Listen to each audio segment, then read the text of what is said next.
Welcome, everybody, to the Steve Jordan Experience. I have an awesome show for you today. Someone that I have known for 20 years that I can call a friend, a colleague, and someone that I admire and look up to. That's kind of rare for me to say. You've probably been listening to my show for a long time. There's very few people that I'm inspired by. I love my guests. Many of them are outstanding people doing extraordinary things.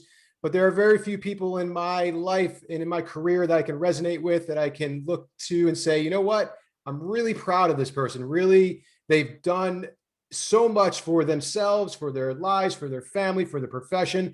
And this person is with me here today, Mr. Martin Rooney. Mr. Martin Rooney is an extraordinary person. He is a internationally recognized coach, a speaker, and a best-selling author. He's a former U.S. bobsledder, which I had no idea until today when I read the bio.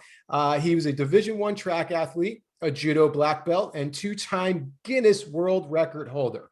He's the creator of the Training for Warriors, which is a fitness company running programs in over 200 locations in 20 different countries around the world. Martin Rooney has consulted with Fortune 500 companies like Prudential, Hasbro, Nike, major universities, including Alabama, Auburn, Arizona State, blah, blah, blah. He's also worked with sports teams, including the New York Jets, the Cincinnati Bengals, Carolina Panthers, New York Jets, and so on and so forth. I can go on and on and on. This man is the real deal. Martin, welcome to the show. I appreciate you taking your time to be with us today. Steve, first off, I want to say I am so excited to be here. Second off, thanks for setting the bar so low on this presentation, where for everybody that just heard that list of stuff that Steve just read, it is all true, but it also means I'm old. And I'm looking at Steve right now, and he said it. We have known each other for 20 years. And guys, I don't know how he does it. I don't think Steve has aged a day. So I don't know. I don't know if Steve is a vampire or, yeah, wait a minute. He's got his green. It's my fruit juice smoothies. Yeah, I've been doing them for 20 years. I got to figure out I got to get the recipe for that. But hey, excited to be here. And man, we've known each other for so long, bro. Like I'm just excited that I know we're gonna have something great for everybody listening today, and it's gonna make people better. Absolutely, that's what this is all about. Let's just give them a little brief history, about how we met. So about 20 years ago, I was hired by your former colleague, boss, Bill Parisi, who owns the Parisi Speed Schools in New Jersey. I was coming from the National Academy of Sports Medicine as an educator, and I was looking to make a move and kind of just, set my sails free and leave NASM. And I met Bill at the URSA conference. And long story short, he invited me there to New Jersey to train the 80 plus staff at the time of the 5 different locations on the NASM certified personal trainer, because when you speak the same language or have the same training protocols and ideals, you have a better system. And that's what it's all about, creating systems. And it was training systems that we were helping to create. And you were one of the you were the prominent, trainer, coach. You were pretty much Bill's right-hand man. And there were several times, I want to tell you this, at the time when I came in, I was young. I was a young buck. I was like 28 years old. I remember showing up on day one and everybody sitting in the big auditorium on the turf field. And I showed up my cowboy boots. Do you remember that? I don't know. Yeah. I had my cowboy boots. And you had really long hair too. I did. I had long hair. And so, I was intimidated. And, part of the respect that I have for you is because I was intimidated as well as admired by you, because you had a physical therapy degree and you were somebody that was outside of like the normal like trainer. You were extraordinary. Like you were like me, someone who really set the bar high in their career and in their standards of training, the level of commitment and focus and attention to detail that you gave to your clients and to the business and the growth. You were writing back then, you were doing a bunch of things.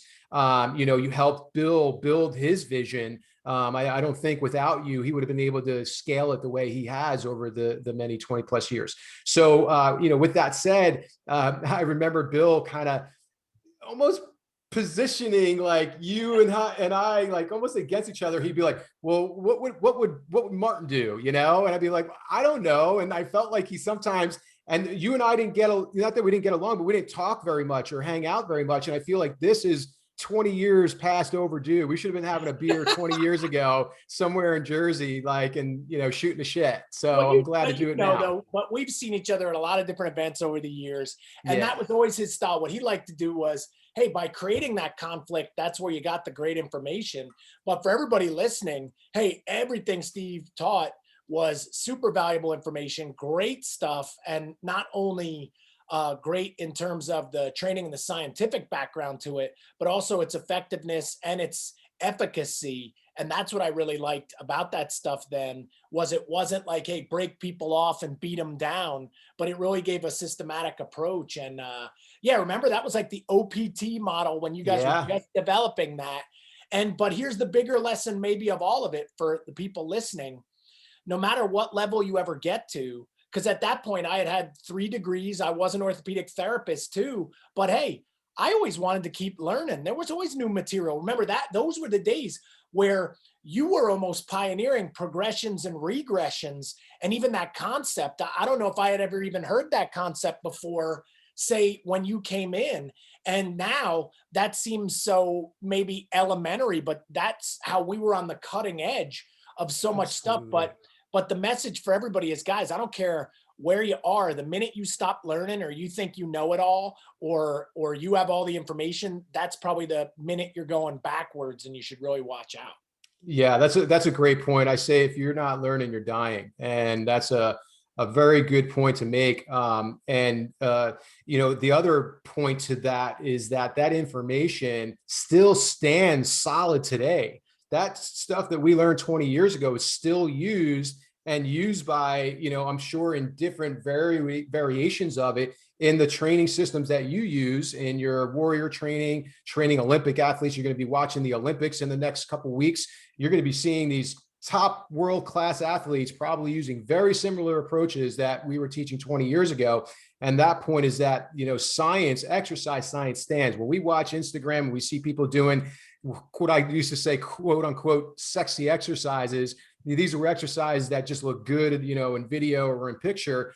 But you've seen this now today on Instagram, and I like my heart like sinks sometimes when I see some of these things and people following, you know, people, and they have multi-million followers doing silly stuff that really has no relevance or functionality in the real world, or to the most people out there. So, or that the stuff can be dangerous too. And I think, you know, obviously when the compass always points towards safety first, a lot of that goes away. And hey, for anybody that's a trainer out there right now, we're not telling you not to make training exciting, but here's a great line I say a lot, Steve.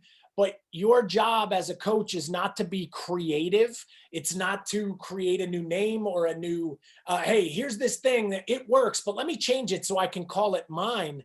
No, your job is to deliver the stuff that really works to produce the result that the person wants. And unfortunately, we lose sight of that. And ultimately, you don't win at the end of that. Nobody does. And I think that's a big battle now, like you mentioned, with social media, because everybody's trying to scream something from the rooftops to get noticed. And unfortunately, it usually has to be something very shocking, not something very practical and unimpressive. But here's a great thing I'll tell you. And, you know, we were talking offline. My daughter, who had just competed at the national championships, she has been an All-American. She's going to the University of Notre Dame in a few weeks. We don't do any of that crazy stuff, right? Like, so here's a kid that's really reached a really high level, or even the combine guys I worked with, or the UFC fighters I still train, where it's still about the basics and the right stuff. And whether people want to hear that or not, like, that's the stuff that works. It's just, so what I would say is, you know, what's the sexy stuff? Having the discipline to do it, and the work ethic and the willpower to do it, and making it creative and creating a relationship that builds trust, so somebody trusts you to do it. But I guess that is an interesting thing, that when I look back on the training of, say, my kid, who I've worked with her now, let's say for almost 18 years, man, yeah, we're not doing crazy stuff that would hurt her. Why would I do that with somebody else? yeah, great. And let's get into that. Let's go. I want to know who Martin Rooney is before the world-class coach, the best-selling author, the, you know, trainer to the Olympic athletes and UFC fighters. Who was Martin Rooney growing up? Was Yeah, well, he always a leader? Was he a coach like born through and through? Were you surrounded by coaches and mentors that, kind of worked with you and you saw that as a possibility in life? Was that something you always wanted to be? And that's a great question, Steve, because I think people will hear the answer, but then they might be shocked by some things I'm going to say too. And first one is my mom was a phys ed teacher and coach. So maybe that's not a surprise. And so I will say I was raised from a very young age. You get 8 hours of sleep. You always eat breakfast. You eat healthy food. Training is important. And if you want to be good at a sport, you're going to have to work your tail off. I grew up in blue collar town in New Jersey. And Which uh, county or which yeah, so town? I was from Middlesex County, and Oh, cool. I am from Sayreville, New Jersey, where so obviously many people are probably familiar with the second most famous guy from my hometown, Bon Jovi. But but it's interesting that, hey, I wasn't that great of a student. But then in about seventh grade, I thought I was going to be a baseball player, but I get cut from baseball, and standing outside of the baseball cuts is the track coach. And this guy, he tells me I would be perfect for track. I'd be great for it. Next day I go out for track, and it changed my life. I mean, the guy invested in me. So for instance, I'm saying my mom was a coach, but that guy's the guy that made me want to be a coach, right? And man, he told me, now you got to get good grades and you can go to college and something's going to work out for you. And all those things came true. And that's when I knew I wanted to study exercise science. That's what so I chose a university. And remember, this is the late 80s, early 90s. There weren't a lot of schools that had that. So I was already pursuing this field. I knew it's what I wanted to do. And then that led me to therapy school. And then in some weird twist of fate, I made the US bobsled team. And then that just showed me, man, I wanted to be involved with athletics at a high end. But here's where the story changes. When I got involved in all that, I wasn't a good coach. And because you asked, hey, were you always a leader? No, I wasn't a good leader. I was picked as captains for a lot of teams, but only because I was good at the sport, not because I had any leadership ability. And now looking back, it's not that I regret it, because I had to learn all the hard way, making all these mistakes. Now, being a coach for teams and running multiple businesses, now I do consider myself a good leader, but it took me 30 years, unfortunately, of a lot of mistakes to figure it out. And, but I would say that, and hey, now I have 4 daughters. So I have 4 daughters. The one I mentioned before is my oldest. My second oldest is 15, third oldest is 12, and I have an 8-year-old as well. And now we don't live in New Jersey anymore. Steve and I were talking offline that I had made a decision for the well-being and the upbringing of my kids. I wanted to have a bigger home and things that they deserved. So we moved to North Carolina over 8 years ago, and we've been here since. Nothing against New Jersey. That will always be my home and where I'm from. But these were all things that shaped who I was. And by coming to North Carolina, I had to leave Parisi's behind. And that's when I went all in on Training for Warriors with complete risk. Nothing was happening. I was in debt. We had just bought a new home. And man, I went all in 100%. And that drive for my family and with my back against the wall, man, we grew the company, grew the organization. And now I'm proud to say thousands and thousands of people every day around the world are affected by it. And, and that's where I'm at now. To like last week, I just released my latest book, High 10. And it's funny because that one is all about leadership and team building and culture. And that's the stuff that excites me most now. But it was the thing that I was the worst at when I began. Right. So interesting, hopefully story that maybe everybody wouldn't have expected, but it's the truth. Yeah, well, I love that. I'm grateful that you shared that. You were vulnerable and open about that. Let me ask you, what is, in your opinion, and this might kind of start to bridge some conversation into your book, what makes a great leader, or what are the attributes of a great leader now that you are, you kind of, this personally, professionally, you've seen and have been a great leader throughout your career. Tell us about that. Well, here would be a great one.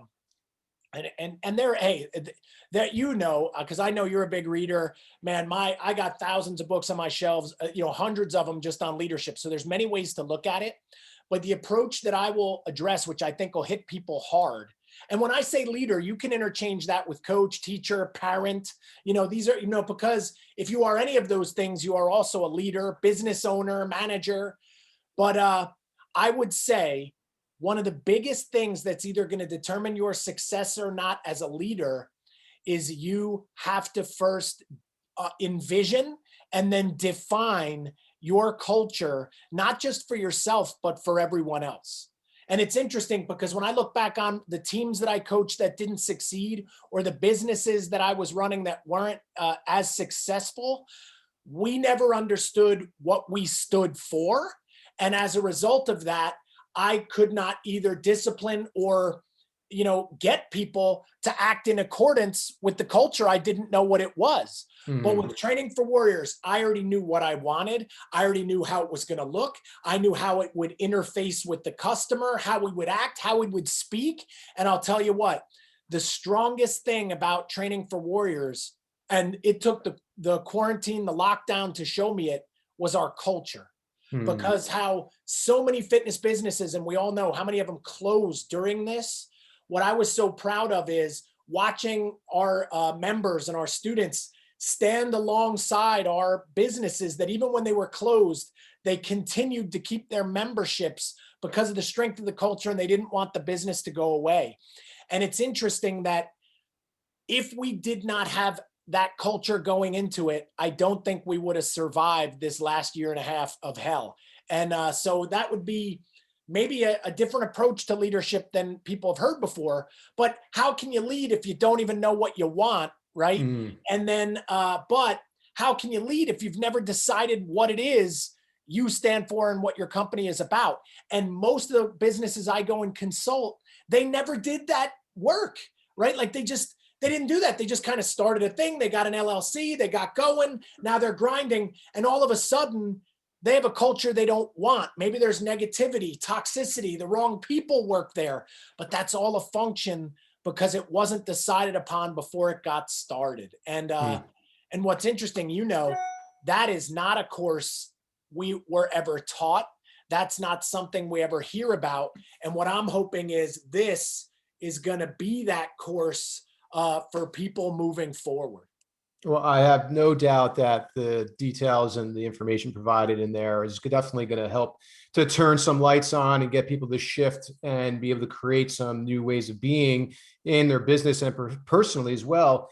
If I could comment on leadership, just because I think it's important to have that report. This is a conversation. What came to my mind when you said that is that personal leadership as well. When you want to be a professional leader, you have to first invest in yourself, in your own leadership abilities as a person in life, in your family, in your relationships, with everybody, and how you hold yourself, the standard in which you are living at. You're not they say making your bed first thing in the morning is the easiest way to kind of get your momentum to build, better habits in your life that are going to be more fruitful for you, that are going to help to create a higher standard. That's something simple that you can do tomorrow morning when you wake up. If you don't make your bed, you make your bed. And that will then start to create. And like you said, Steve, you look great. What have you been doing to keep yourself looking so young and aging gracefully? Well, it's not what I've been doing over the past couple of years, what I've been doing over the past 20 years and doing it consistently.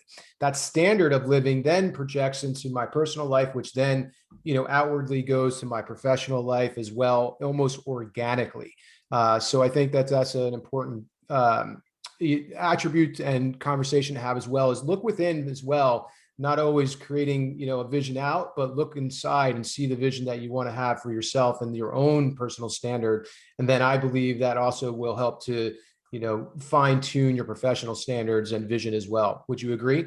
Absolutely, man. And hey, and I want this to be a conversation. So guys, right there, you saw it where I was projecting the leader already on the business, but what Steve definitely got across, and it's in the book, and here's the word I use for it, Steve: the leader first has to determine his values before he can ever, impart them on his business or his people. So look what you said. So what was the secret? You value health, you value fitness. And because that's one of your values, you live in accordance, and then you are a role model for the people around you that they would hopefully do that too. Because here's a simple thing. If somebody worked for you and they're eating bad or they're bringing fast food in, you'd be like, dude, that's not how we do it here. Like, you either get on board with this or you don't match the culture. And it's so interesting because it does start with the leader, but so often the leader's never done that deep work either, right? Like, so it's really sad. Just like I said, we've never had a course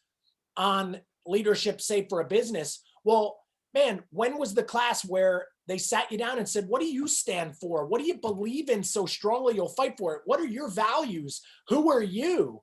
And so many people have never done that work.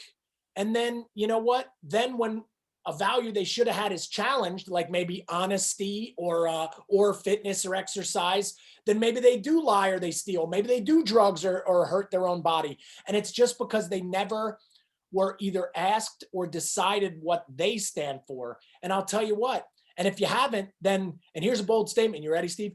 If you haven't done those things, you can't call yourself a leader. You shouldn't call yourself a leader. Like, so, because here would be the line. Ready? How can you lead if you don't know where you're going? How can you lead if you don't have any vision, right? Because that means you are blind. And all of those ideas are in here, which is so cool. And last part, and you'll love this. The first place that the culture has to be strong is at home. And I write about that too. So one of the storylines in the book, because for everybody listening, the book is not a textbook on culture, if this, do that. It's a story. It's a parable with a number of storylines, sometimes within the person's home, sometimes at their work, sometimes with their children, because culture exists everywhere.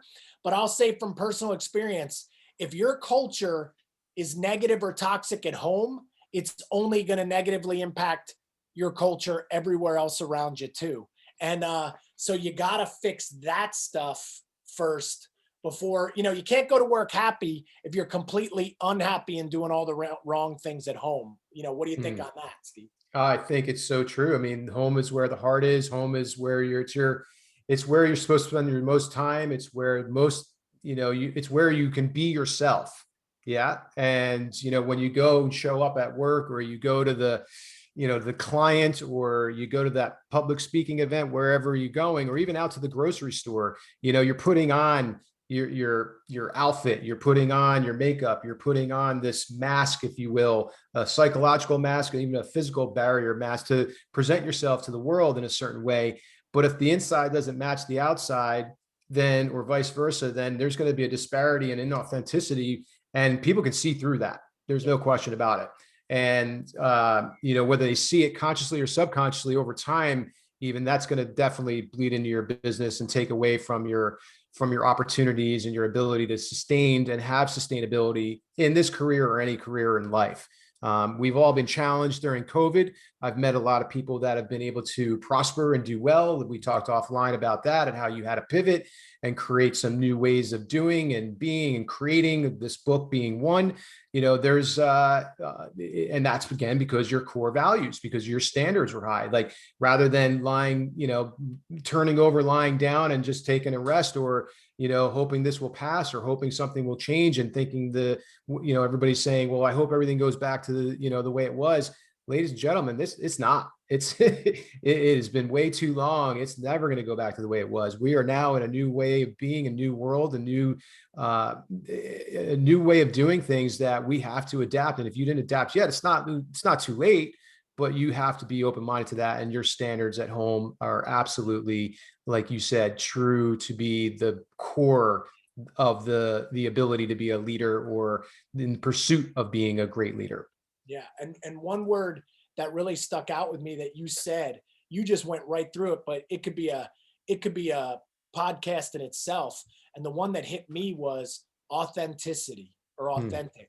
And I think when a leader knows his values and then acts in accordance with them, and everybody else knows his values and he's acting in accordance with them, that's authenticity. And then they trust and they believe, because they're like, hey, that's Steve, right? Like, because I knew, like, when we speak, I know I'm talking to you. It's not like you're putting on a show and now you're this different guy. And I'm like, man, he's not real, he doesn't really think this, or he's not really like that. Or, oh, look, he just has his green drink for the for the show. For the show. With, but like, with a green little like guy on there, like dancing around. Yeah. Yeah. It's not like, see, that's the authenticity, is that's you. And because of that, then I listen to you. You can lead, and for everybody listening, that's the big stuff. So it's like the doctor that walks in reeking of cigarettes that's going to tell you not to smoke. It's like the parent that's always on their phone that tells their kid to get off tech. Like, you can't lead like that, right? And so I like that word too, is people, this experience, the pandemic, was a perfect time to reflect on, like, hey, who are you? What do you want? And you're seeing some people did that. They're changing careers. They're changing lives. They're moving. They're doing different things, like the conversations you and I had before this. And it's just, I think those people are being true to their authentic selves. And then maybe the person that's still lying around and doesn't want to work or wishing it goes back to normal, they never knew who that was in the first place, and they need to figure it out. Yeah, sooner than later, no doubt. So let's talk about High 10. One of our colleagues and friends, Bobby Capuccio, just recently had a podcast with you, and he's been raving about it. I can't wait to get a copy of myself. I want to be in your Facebook profile image where you got your people holding it up. So I can't wait to be one of those people and read this valuable information in there. Why the title High 10? As a person who's been pursuing writing a book for a while, the title is always one of the most challenging places to start or even finish, because sometimes people write the book and then come up with the title later. But why High 10? Yeah, well, here's what's interesting. I'll tell you this, and I have not talked about this before. The original title was not High 10. Okay. So when you write a book and you do it with a major publishing house, so I did this one with Wiley Publishing. This is the same publishing house as with John Gordon or Patrick Lencioni. And hey, as the author, you sometimes have to give up a little license. So my original title for this, because it is the sequel to my book, Coach to Coach, which is the title that I gave that one. I wanted to call it The Culture Coach, right? And because that is the theme throughout the book. And they thought it was too similar to the original title, so they wanted something different. So I did come up with High 10. It is a concept in the book, which I'll explain, but it was not the original title of it. But I do even like it more because it's provocative. And for everybody that may not get it, if you look at the emoji that's on there, and I had the vision of doing that, in my company Training for Warriors, we give high fives. Like, a big part of our culture is, man, you make that contact, you make that connection, you give that high five. And that was scary because during the pandemic, you couldn't do that anymore, right? It was almost like something got removed, that contact, that connection, that culture. But see, what I realized long ago when I would travel to Europe or other countries where they were running my program, what they were calling a high five was actually a High 10. So in our company, we don't just go one hand to one hand. We go that double hand. Like I always said, we're not just going to do a high five. We're going to go the double-handed high five, but it's really a High 10. So what I used as that example is, hey, if you're going to have a culture, don't just give a high five. Do more than that. Give a High 10. It should be the double slap, hands, eye contact, boom, that big crack, that and everybody feels it and sees it. And that is like a metaphor for the change that should happen within families, teams, businesses. Because when you see amazing things happen, or when a team wins like the World Series or the Super Bowl, they don't give a high five. No. Those guys are giving High 10s that go right into big hugs. And so that was this idea that even if you're doing some things, you can always take it to another greater, higher level. And I love the play on the word, because High 10 also sounds like heighten, like to bring something higher. So there was definitely some stuff in there, and scoring. You could also think about it as like scoring right now, the Olympics, like gymnastics, like you get a score of a 10, like a high 10, like the best you can get. Yeah. Love it. But do you see how, but I'm telling everybody, being honest, it was not I submitted it as something else, but I couldn't be more happy with it. And we're getting shirts made. I got videos coming, everybody just delivering them.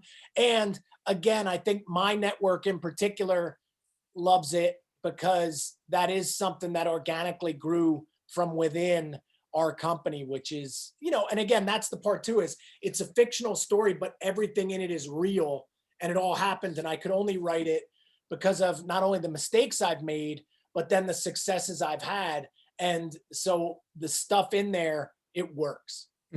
Awesome. And I would say that if I were part of your culture and part of your team, your trainers, and even the people that you've worked with personally and globally with that, they feel like they're a part of it. They feel connected to it. So that's an awesome opportunity there. And that's culture too, man. Like you say, you're subtly saying very profound things. So like, that's the second time, because the authenticity part, you could almost sum that one all up. Like, what do you got to be as a leader? You got to be authentic. What does that mean? You got to have values, live in accordance with them, and then deliver them to other people and your customers. Now, when you do that, what is culture? It's this connection. It's this experience that everybody feels part of something bigger and they like it. And if you could create that either in your family or in your team or your business, then you got some magic going, and you're going to have some people that'll be ready to do amazing things and bring out their best versions of themselves. And, so those are two big words right there when it comes to culture. Awesome. Well, let's talk about that. We talked about family. We talked about at home. We just touched upon your daughter and her going to Notre Dame, and she's going to be competing there in track and field. I saw her. She was doing a shot put for the first time as well, and she did great there as well. Yeah. So she's a heptathlete. For anybody listening, that means she does 7 different events, and the shot put is one of them. So my daughter's small. She's not a big girl or, huge that you might think is a shot putter, but because she's powerful and fast, she actually did like really, really great in it this year and won a state medal here in North Carolina. And because I was a thrower in college, it makes me really proud. But definitely, she would probably not think of herself as a shot putter. You know what I mean? Yeah. Like, just nothing against shot putters, but there's a size and a look that sometimes goes with that. But yeah, hey, we were just really lucky and grateful that we had a season this season, because her junior year was taken away from her during this experience. And man, and I got to take my hat off to her, because she stayed disciplined and never gave up on the dream at a time when you're 16 years old, it probably would have been very easy to give up on the dream and do nothing. And she didn't. And that's a testament to our culture in our house. And I'm glad she did, man, because the greatest moment, one of them during our entire pandemic experience was she screamed upstairs, and my wife ran up there. Then my wife screamed and I didn't know what it was. So I run up there and they were both crying. They're standing there crying. And I'm thinking, oh my gosh, what's happened, or what is it? And she showed me her phone and it said, hey, tell all the other schools are out. Welcome to the Fighting Irish in Notre Dame, which was her dream. She had a vision board, I told you, in her room. And I didn't know if it was going to happen or not. And man, but I will say this, it would have never happened if she didn't continue to stay disciplined and work. And I wasn't there to help her for the year and a half when nothing was going on. And so what's the lesson maybe for everybody? Guys, tough times are going to hit, and you can either lighten up or you can tighten up, right? Like you can either lay down or you can keep punching, keep pushing forward. And that's something I always taught, and she did it. And I'll tell you what, that was one of the greatest family group hugs we ever had, at probably one of the worst times, locked down in our own homes. But so if that can happen, then you can always make some magic happen anytime. Awesome. That's so true. We all are faced with possible breakdowns or breakdowns in life, and failures and upsets and losses. But it's really what you do after them, right? It's now how hard you fall. It's how quickly you pick yourself back up. And being a trainer, I remember when we were working together at Bill's at the Parisi Speed School, you were working with some of the Gracie family members. And this was 20 years ago when they were just kind of getting into, UFC. I don't even know if it was in existence at that time, but mixed martial arts was, and so on and so forth. Seeing what just happened the other night with Conor McGregor breaking his leg, foul mouth, talking really smack about the other guy's wife, Poirier's wife, really just classless in a lot of ways. I lost personally a lot of respect for him as a person and an athlete. What do you tell your clients? What do you tell your athletes, when something like that happens? If you were Conor's, outside of that personal stuff, that garbage that happened, but breaking a leg, breaking down like that physically, how do you help him or her get back and stay in the game and stay positive and have that vision, like you helped your daughter, I'm sure, and you help your family and all the people that you work with? Yeah, well, and as you know, and you're right about that, I am one of the original guys that was ever working with mixed martial artists before. This is late 90s. The UFC was in existence, but it was still almost like a banned kind of pay-per-view event at that time. A lot of people, you remember, like, everybody thought I was nuts and why am I helping these guys? These guys are so scary. And it's interesting, just to give you a cool fact, one of those guys that was almost right around when you were there, a little afterwards, he now has the most fights in UFC history. He's fighting in September. I cornered him 4 times during the pandemic. And hey, I will say this, there have been a lot of times that even he's had injuries or he's had big setbacks. And you know what? As a coach or as a leader, you have to be there to support them. You got to be there to remind them this is not the end and that you are there to help. They are not alone. That's one thing I'll say. Don't let your people worry alone, and don't let them ever feel alone. And I think because of the trust that I had developed with all those guys, they knew I was not doing things for money because I was never getting paid. I was not doing things for personal fame at the time because no one was listening and they didn't think the sport was cool. So I built such trust that they knew, man, if I was telling them something, it was probably the truth and the right thing to do. And so ultimately, a strong enough relationship built for them to be able to listen. But I would say it's always supporting them towards what they want, and yeah, that other night, because I watched the fights too. And, it's unfortunate because the guy has really built his reputation and his fame and a lot of money on a lot of the talking. But man, yeah, it was so ugly at the end of that. And because I love the sport so much, it was really sad to see that go, because not only was there no resolution, but I think, both guys a little bit hurt themselves with the things that they said. And, if I were to take care of my guy, here's one line that I have said many, many times, and it's pretty simple, but hey, everybody has their opinion, but I always say this and it makes them think. I say, don't disgrace yourself. Don't disgrace yourself, your family, your legacy, and your body of work. And that would probably be my greatest advice there. But unfortunately, it sounds like it didn't go heeded upon. No doubt. Tell me about the book. Let's dive into this a little bit deeper. So we talked about culture being a very big part of it. It's actually really what it's all about. If you can pull out 3 skills, traits, attributes, lessons in there that would define a great leader or having a great culture in a family or in a business, can you give us that in a summary and kind of dive into that so we can have some insight into what the book's about and get on Amazon and order it? Yeah. And this is a lot of fun because these are like questions I haven't answered about it. And I'll show this because I showed this to Steve. Hey, the second book is 100 and something more pages than the first one. So Steve just said, hey, can you sum up 300 pages in a quick little statement? But again, hey, it's a story and a parable.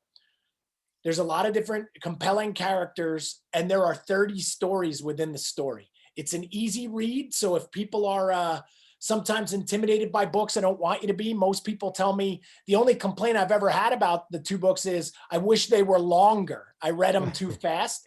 But Oh, and they're on audio versions. The audio version for High 10, I think, comes out next week. So if people like to listen to, but here's one, the first one I will touch upon. We already hit it.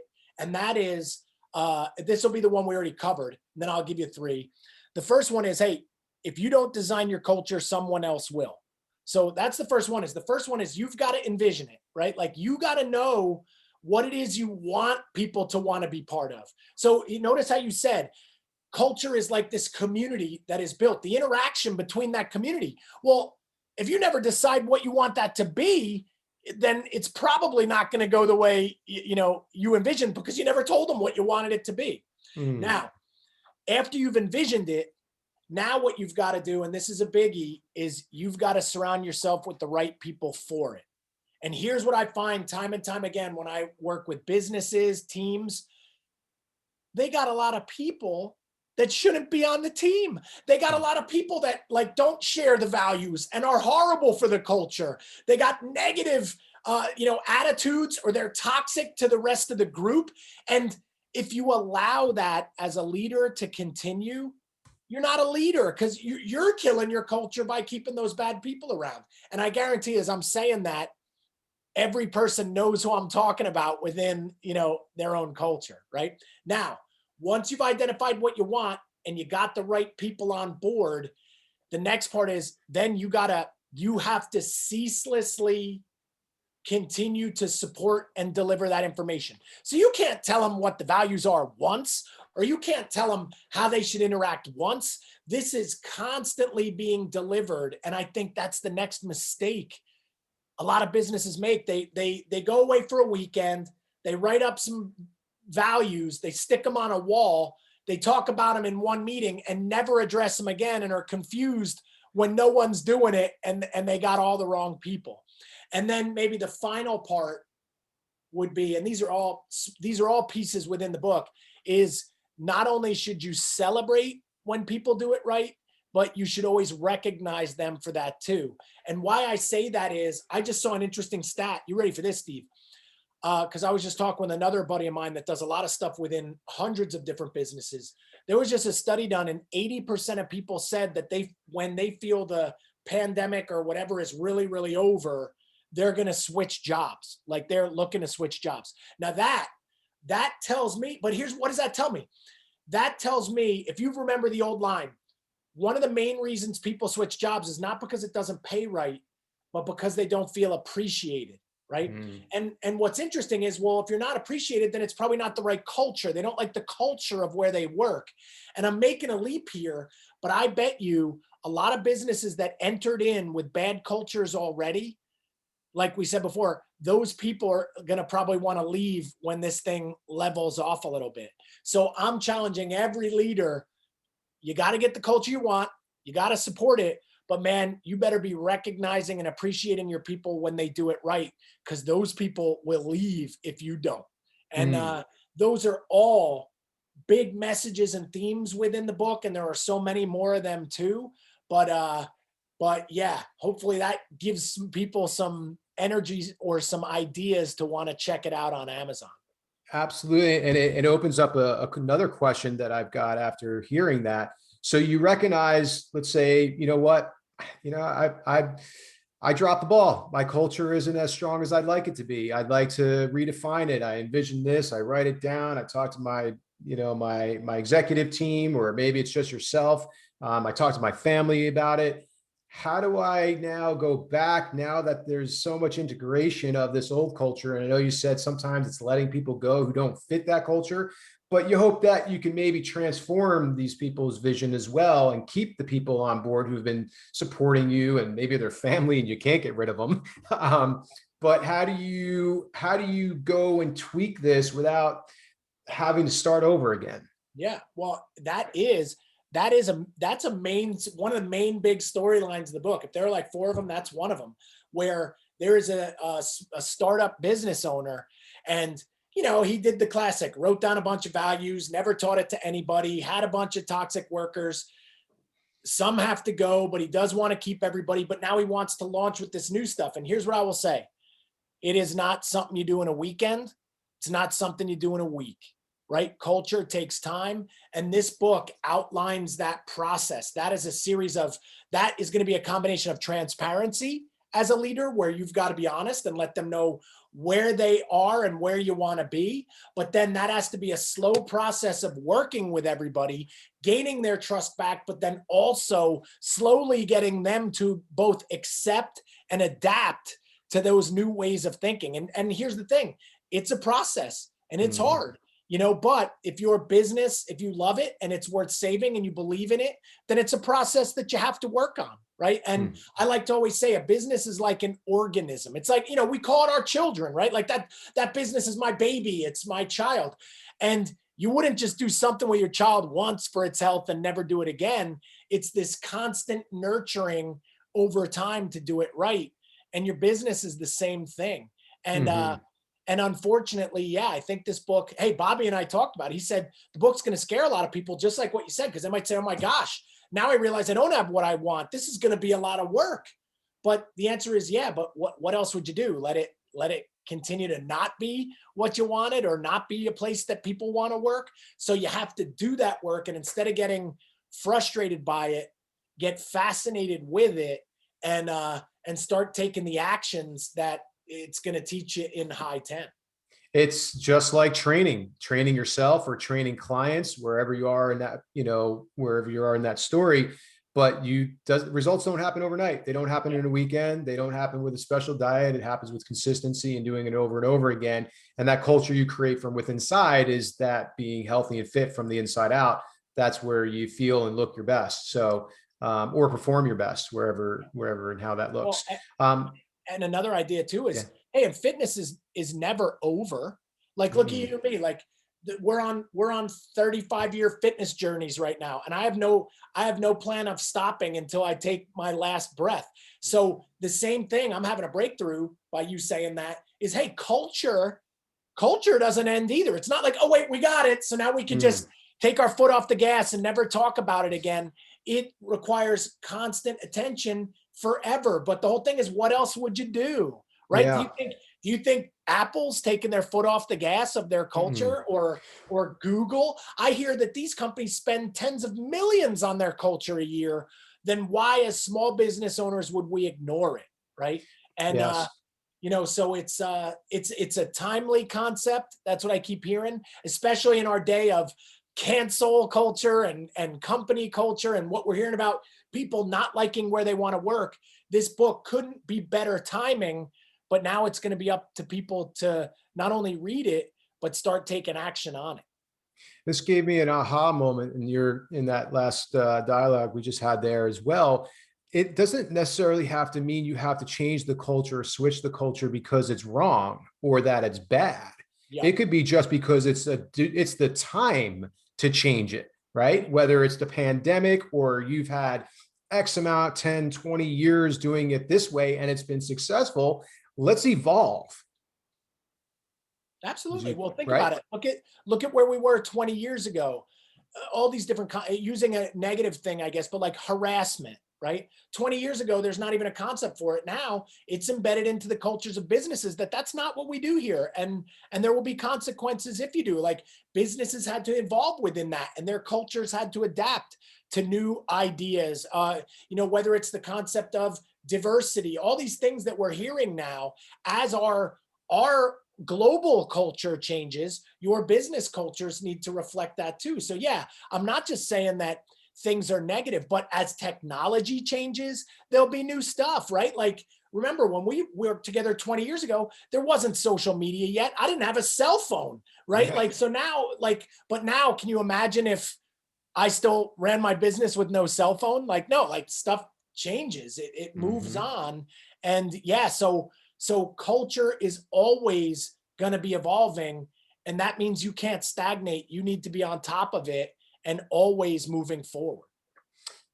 In our industry, or not, it doesn't have to be in our industry.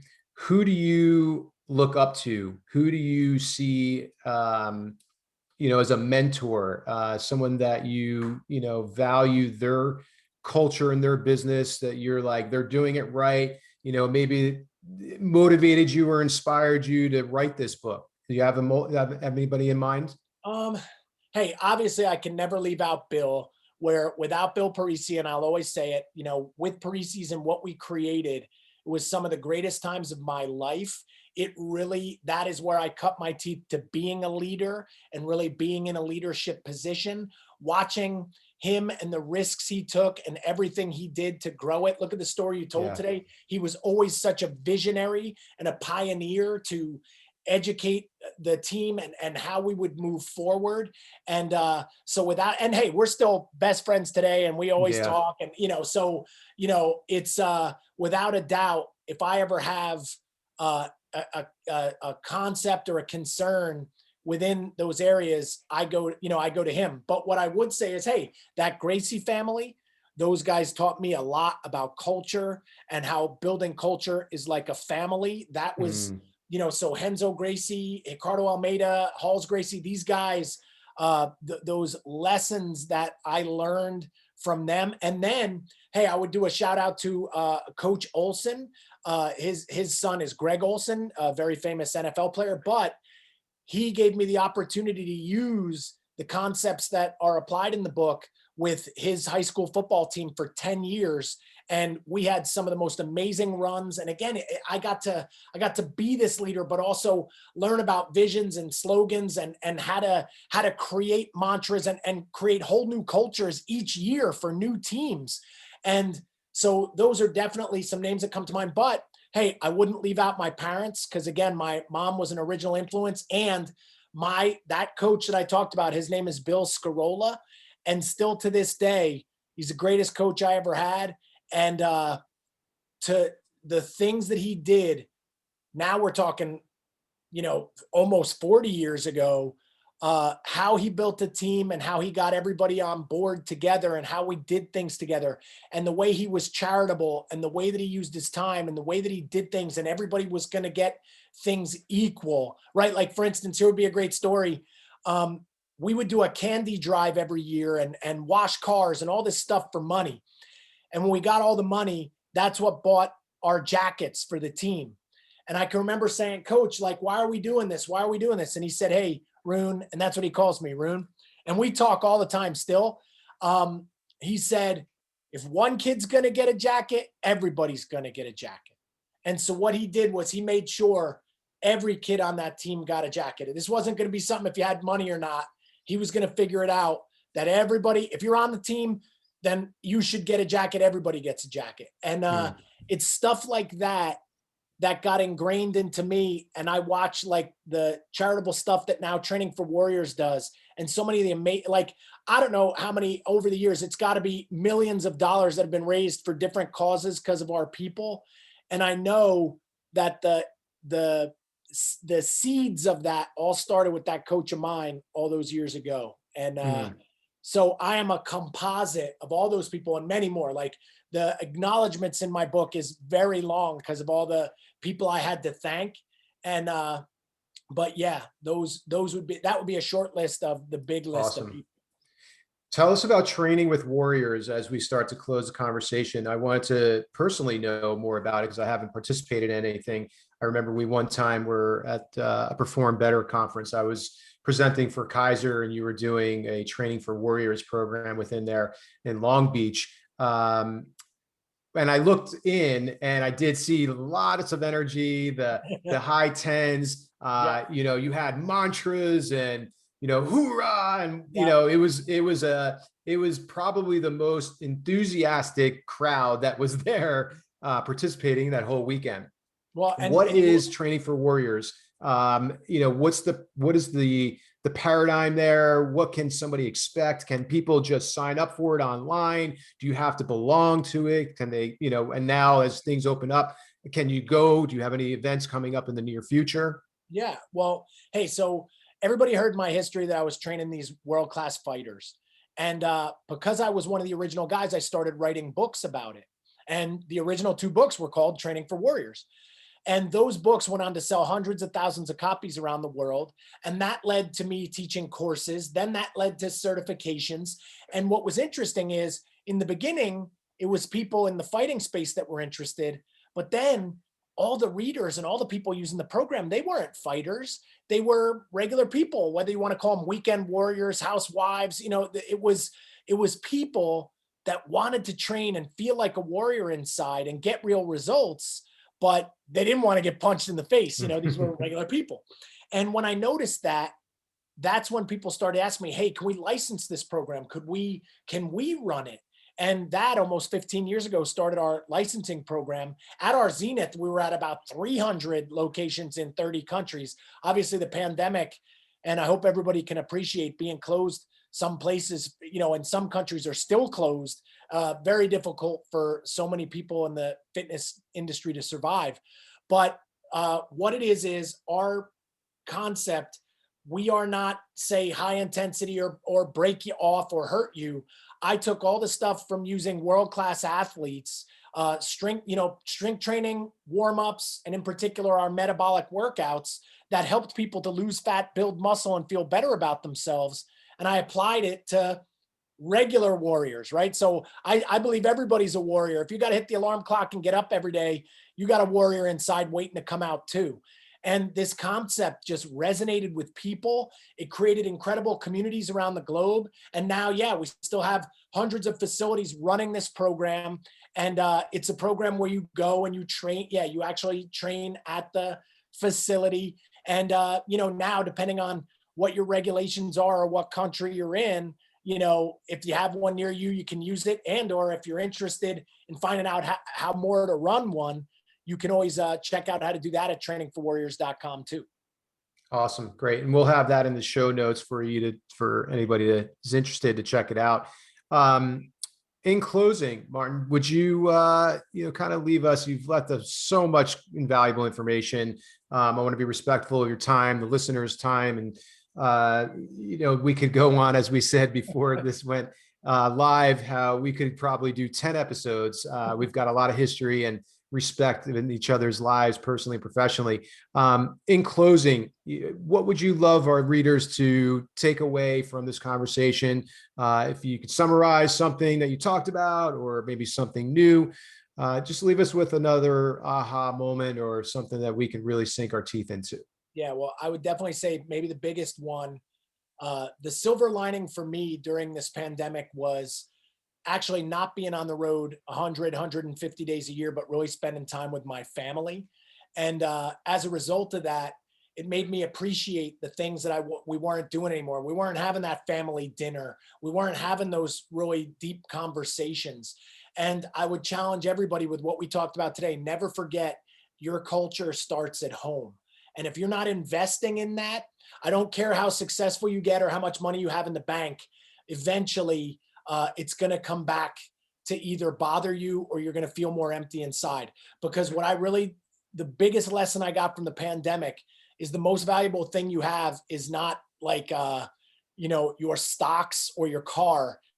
It's your relationships. And this, by having so many things taken away, that made me appreciate them only more. And I'm wishing everybody takes stock of that and reinvests back into that.